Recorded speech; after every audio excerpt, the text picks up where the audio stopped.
کہ آزاد فلسطین کی ڈیمانڈ، اس کی مانگ UN سے لے کر یورپ، ایشیا اور یہاں تک کی سڑکوں پر بلند ہو گئی، ہر جگہ کی، امریکہ تک کی سڑکوں پر بلند ہو گئی، فری پیلسٹائن کے نعرے لگنے لگے۔ نتن یاہو نے صرف امریکی حکومت کا سپورٹ پا کر سب کو کھو دیا اور پبلک سپورٹ فلسطین کے ساتھ چلا گیا۔ یہ اسرائیل کی سماجی ہار کی سب سے بڑی نشانی ہے، اور یہ ہار ہمیشہ کے لیے درج ہو چکی ہے۔ کیا کوئی اس سے انکار کر سکتا ہے؟ تو پھر کہتا ہوں کہ اسرائیل پھنس چکا ہے اور امریکہ کی گرپ میں ہے، اور امریکہ کو چاہیے کس کا پیسہ؟ پیسہ چاہیے اربوں کا، اور پیسہ سب کچھ کرواتا ہے۔ اب دوسری خبر سن لیجئے، اسرائیل امریکہ کا 51واں صوبہ بن گیا ہے، 50 صوبے پہلے سے ہی تھے۔ ٹرمپ کی ڈیل کے بعد اسرائیل کی آزادی گروی رکھ گئی ہے۔ جی ہاں، یہ اسرائیلی ویب سائٹ 22 اکتوبر کی اپنی ہیڈ لائن میں لکھ رہی ہے، یہ سب کچھ کھول کر رکھ دے رہی ہے کہ اسرائیل اس وقت امریکہ کا ہر حکم ماننے کے لیے مجبور ہے، اور اسرائیلی میڈیا اس کمزوری پر لعنت ملامت کر رہا ہے۔ خبر کی شروعات میں پوچھا گیا اس خبر میں کہ غزہ سے 20 ہوسٹیجز کی رہائی ہوئی، لیکن کس قیمت پر ہوئی؟ کیسی قیمت پر ہوئی؟ اب صاف ہے، اسرائیل نے اپنے ہوسٹیجز تو چھڑائے مگر اپنی آزادی بیچ دی۔ امریکہ نے ٹرمپ کی اگوائی میں اسرائیل کو ایک دوست سے زیادہ ایک ادھین راجیہ یعنی ایک ویسل اسٹیٹ بنا دیا، جہاں اب ہر فیصلہ، ہر حملہ، ہر ٹھہراؤ وائٹ ہاؤس کی منظوری سے گزرتا ہے۔ یہ ویب سائٹ خود اسرائیل کی لکھ رہی ہے۔ نیو یارک ٹائمز کی تازہ رپورٹ دوستوں بتاتی ہے کہ واشنگٹن اب صلاح نہیں دے رہا، حکم دے رہا ہے۔ اٹھو، نتن یاہو کو غزہ سیز فائر نہ توڑنے کی ہدایت تک سیدھے ٹرمپ سے مل رہی، کہ کرنا نہیں، یہ سیدھے ٹرمپ بول رہے ہیں۔ امریکی وائس پریزیڈنٹ JD وینس کا کل تیل اویو میں آ کر IDF کے چیف اور ڈیفنس منسٹر سے اسامانیہ میٹنگ کرنا، انیوژول میٹنگ کرنا اور ڈرون سے غزہ کی سیر لگانا کسی اوپنویشک نریکشک یعنی کالونیل اوورسیئر جیسا نظارہ پیش کرتا ہے۔ اس سے پہلے ٹرمپ کے داماد جیریڈ کشنر اور middle asset envoy Steve Witkoff آئے تھے، یہ سمجھانے کہ جب حماس نے سیز فائر توڑ کر 2 اسرائیلی فوجی مارے، تب ایسے حالات میں بھی ضرورت سے زیادہ جواب نہ دیا جائے، مطلب فوجی مر جائیں لیکن زیادہ جنگ مت چھڑ دینا۔ اب اسرائیل اپنی سرحدوں کی سیکیورٹی کا بھی اجازت نامہ واشنگٹن سے لیتا ہے۔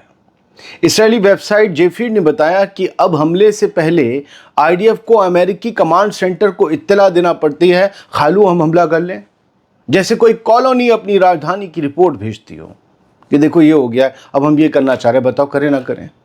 کشنر اور وٹکوف اب ڈپلومیٹس نہیں، امریکی تھانے دار بن چکے ہیں، جو اسرائیلی انٹیلیجنس میٹنگز میں بیٹھ کر ٹرمپ کے 20 پوائنٹ والے غزہ بلو پرنٹ کو تھوپ رہے ہیں، جس سے اسرائیل کی سیکیورٹی سے زیادہ امریکہ کی ری کنسٹرکشن کی فینٹیسی کو ترجیح دی گئی اس بلو پرنٹ میں۔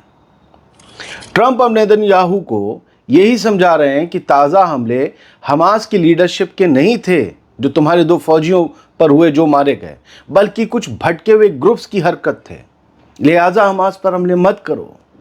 مطلب کہانی بھی امریکہ لکھ رہا ہے، کردار بھی وہی چن رہا ہے۔ اب یہ کوئی الائنس نہیں رہا امریکہ اور اسرائیل کا۔ جیفیڈ لکھتا ہے یہ قبضے کا نیا ماڈل بن گیا، ہم پر قبضہ ہو چکا ہے، ہم اب امریکہ کا صوبہ بن گئے۔ اسرائیل کے ملٹری فیصلے اب ٹرمپ کی ٹائم لائن پر چلتے ہیں، اور اگر حماس نے سیز فائر توڑا تو امریکی دخل کا ڈر سیدھے نتن یاہو کے سر پر ہے کہ امریکی فوج آئے گی، اگر وہ آئے گی تو پھر دوسرا معاملہ ہوگا۔ کئی ایکسپرٹس یہ کہہ رہے ہیں کہ جب واشنگٹن یعنی امریکہ یہ کہتا ہے رک جاؤ، تب اسرائیل رک جاتا ہے، ایک قدم بھی آگے نہیں بڑھتا۔ یعنی غزہ کی جنگ تو ختم ہوئی، لیکن اسرائیل کی آزادی اب وائٹ ہاؤس کی گرفت میں ہے۔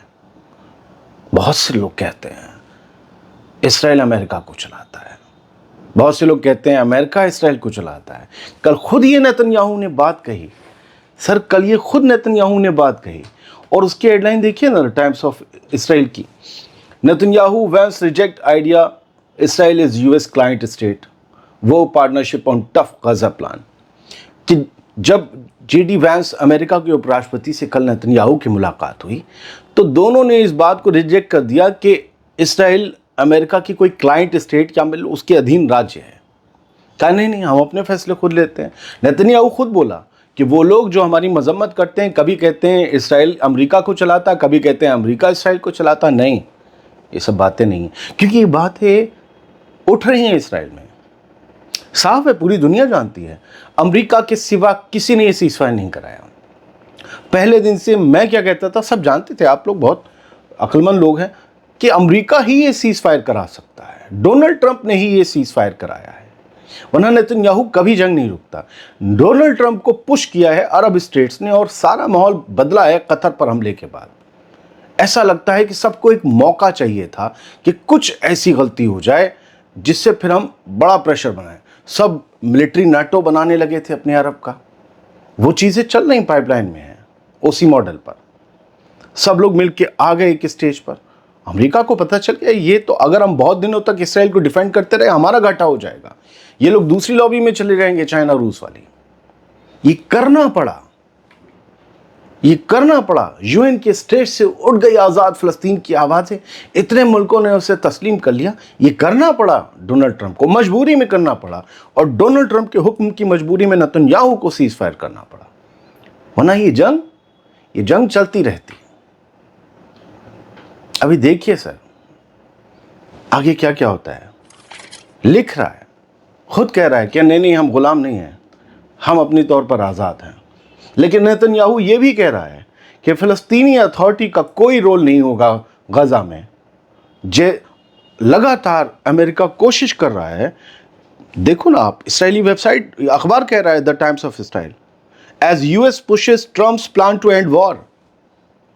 امریکہ پریشر ڈال رہا ہے کہ اس جنگ کو مکمل طور پر ختم کرو, سارے فیز نپٹاؤ. لیکن نیتن یاہو یہ کہہ رہا ہے کہ حماس کا تو کوئی رول نہیں ہوگا غزہ کی حکومت میں.